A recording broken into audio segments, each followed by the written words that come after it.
Good day, good day, good day, good day. I just thought I would show you the way or a path to take for healing. We're going to delve into Proverbs, healing in your life. And Proverbs takes us on this journey that will have us in our lives, give us direction, because Proverbs is often referred to the way or a path. It and what that indicates is there's a conduct of and a lifestyle that we are able to obtain and reach a goal in successful living. So if we want to be successful, this is the route we need to take. It's great to have Proverbs because the route we take is a goal through Proverbs, is a goal reached by way of wisdom. It's the route that we need to take to have when you're driving along a path and you need type of direction. This is the route you take to help you with life, with human relationships, to help you with wisdom, with your conduct, your behavior. But what is so great about Proverbs, it teaches you how to incorporate wisdom in your life. We're going to begin with Proverbs 1. You'll get wisdom in godly living. Wisdom originates with God. It's available to all women and men, but we have to choose this path of wisdom. This says the wise are rewarded for their righteousness. Being within righteousness means being within right standing with God. So we have to stay repentful and we got to use our knowledge correctly. It says also in Proverbs that the foolish reap the consequences of their evil deeds. And to break it down, the youthful, the not utilizing knowledge or wisdom, the consequences of your actions, you're going to live that out. So why don't we just take some time out and do Proverbs? Usually there's 30 to 31 days in a month.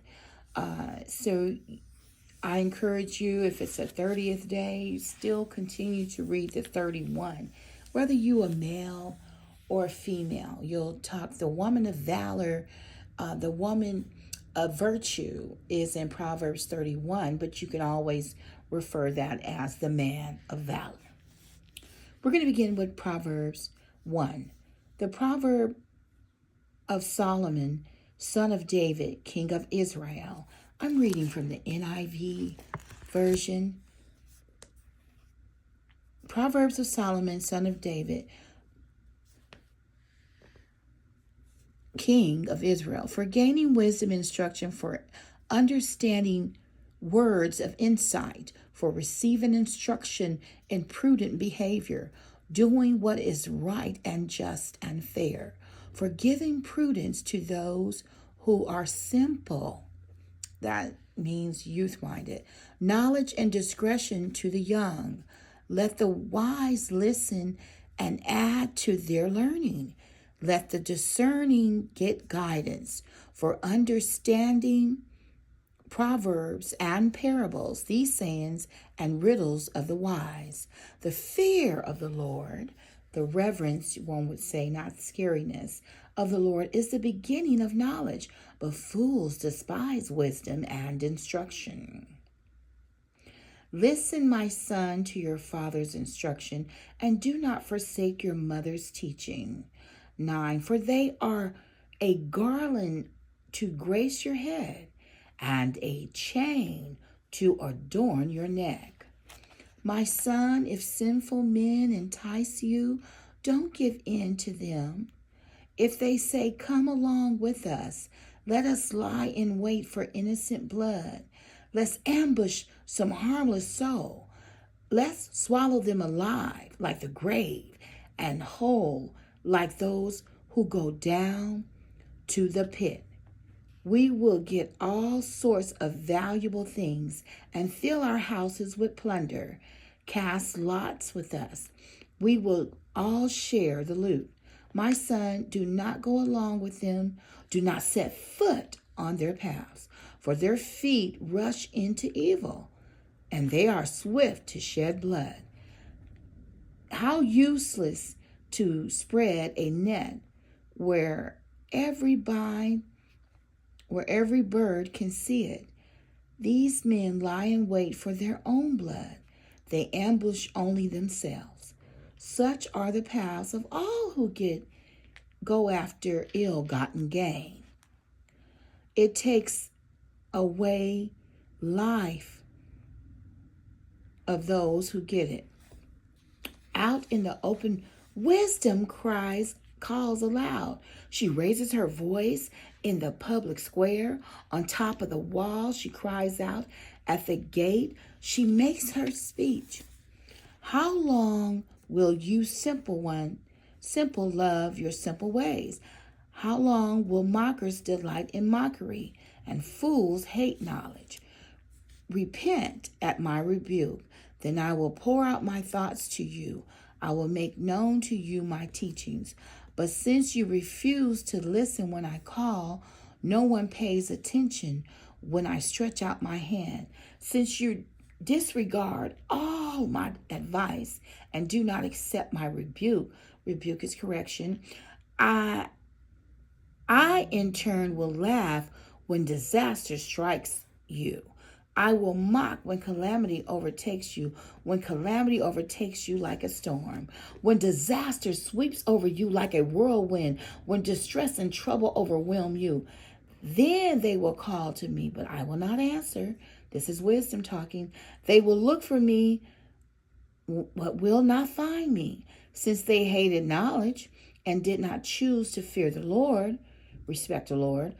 Since they would not accept my advice and spurned my rebuke, just couldn't take it, the correction, didn't want to deal with it, they will eat the fruit of their ways. You're going to live in the ways that you put out there and be filled with the fruit of their schemes.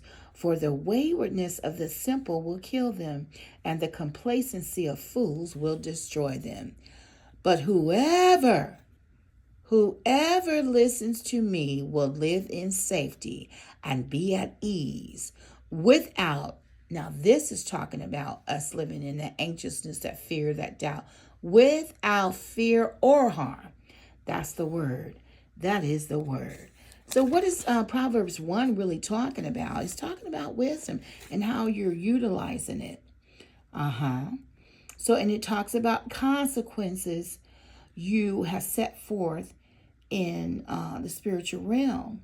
A wise person lives life according to God's commandments, according to God's law, applying knowledge,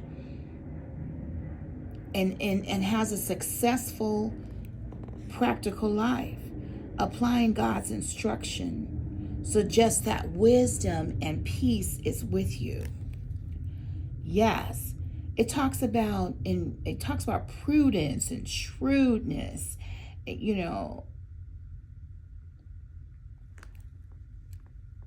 a safeguard against being simple-minded. Common sense suggests that someone who is naive, or when it talks about, you being simple-minded, that's just suggesting that someone is naive, But wisdom, if you read Proverbs, you won't be naive. You'll gain that knowledge and that insight and discretion as you need. It's not about obedience, but rather somewhat of a continued, constant behavior, applying God's laws and applying instruction and getting insight from the book. Okay? That's what I would say. In Proverbs 1 and 8, we talk about good behavior, good conduct, how a father would teach you or a mother would teach you or give you instructions on how to do something.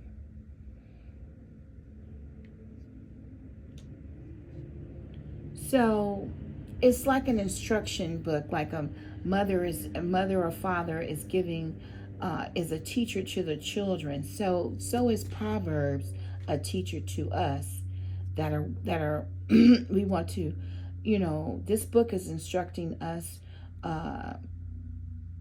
how to have established principles and to have a type of conduct in our lives that will bring our goal to have successful, opulent, and abundant living.